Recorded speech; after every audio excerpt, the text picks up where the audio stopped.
நம்ம இனம் எல்லா வகையிலும் அறிவார்ந்த இனம் வழங்கி இருக்கிறது. கடந்த ஒரு 1000 ஆண்டுகளாக அயலானுக்கு அடிமையாக போயிட்டதுனால ஒரு துணிச்சல் குறைஞ்சி போச்சு நம்மகிட்ட. அதை தான் கொண்டு வரப்படுது. சோழனும் பாண்டியனும் அடிச்சுக்கிட்டு அழிஞ்சாங்க. சுல்தான்கள் நாட்டை பிடிச்சாங்க. மாலிகாபூர் கொள்ளையடிச்சான், டெல்லிக்கார ஆட்சி. அதன் பிறகு விஜயநகர மன்னர்கள் தெலுங்கர்கள் ஆட்சிங்க. அப்புறம் மராட்டியன் தஞ்சாவூர் ஆண்டான். அதுக்கப்புறம் வெள்ளைக்காரன் ஆண்டான். அதுக்கப்புறம் டில்லிக்காரன் ஆண்டு கொண்டிருக்கிறான். எல்லாம் அயலான், எல்லாம் அயலான். இன்னைக்கு நமக்கான ஆட்சி, நமக்கான அரசு இல்லை.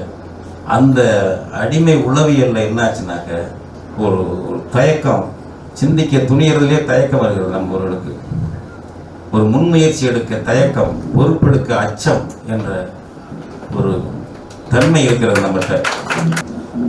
உடஞ்சி கலனுதெல்லாம் நம்ம இனத்தை அடிமைத்தலையிலிருந்து மீட்க வேண்டும். அதை பற்றி ஞாபகம் வச்சுக்கோங்க. நம்ம வேலை கடமை என்பது அடிமைத்தலையை அறுத்து எரிந்து அடிமைத்தலையிலிருந்து தமிழினத்தை மீட்பது. எவ்வளவு நாளானாலும் சரி. இன்னைக்கு மட்டும் தமிழீழ தேசிய தலைவர் பிரபாகரனும் விடுதலை புலிகள் தோன்றவில்லை என்றால் நம்ம வீரத்தை எல்லாம் வெறும் கற்பனைன்னு சொல்லியிருப்பாங்க. ஆமா, கரிகால் பெருவளத்தானா, நெடுஞ்செயலாதனா, பாண்டியன் நெடுஞ்செழியனா, இமயத்தில் குடி வந்துச்சா போய் எல்லாம் சும்மா கற்பனைங்க. ராஜராஜன், ராஜேந்திரன் எல்லாம் அதெல்லாம் சும்மா மிக சொல்றாங்க. இங்க கேட்டுருப்பான். விடுதலை புலிகளையும் பிரபாகரனையும் பார்த்தபோது இந்த இனத்துக்கு அந்த DNA இருக்கிறது.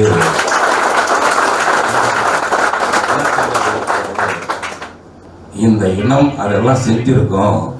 நிரூபணம். ஒரு சின்ன இனம் 30 லட்சம் மக்கள் தொகை. அதுக்குள்ள என்ன பண்ணல அவன்?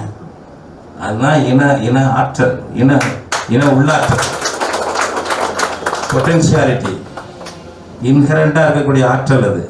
அதை வெளிப்படுத்தி பயன்படுத்துவாங்க. சேர்ந்தான் ஆணும் பொண்ணும். என்ன மந்திரம் வச்சிருந்தார பிரபாகரன்?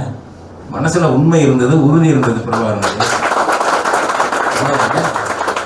நம்ம பசங்க சேர்க்கிறாங்க, தமிழ் பசங்க, தமிழ் பொண்ணு அப்பா பசங்களை சேர்ந்தான்ல, வரிசையா போய் நிற்கிறான்ல, கருத்துல அந்த குப்பியை கட்டிக்கிட்டு நான் கரும்புலி எனக்கு தேதி குடிங்க தலைவர், எனக்கு தேதி குடிங்க. ஆணும் பொண்ணும்.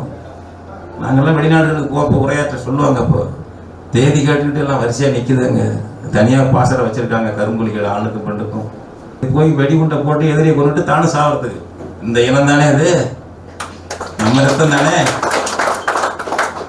அதை பாராட்டினால் போதாது, புகழ்ந்தால் போதாது. நாம் நமது சூழ்நிலைக்கு ஏற்ப நாம் எப்படி நம்முடைய மக்களை பிறப்பது, உறுதியாக இருப்பது, பின்வாங்காமல் முன்னேறுவது, அச்சப்படாமல் இருப்பது.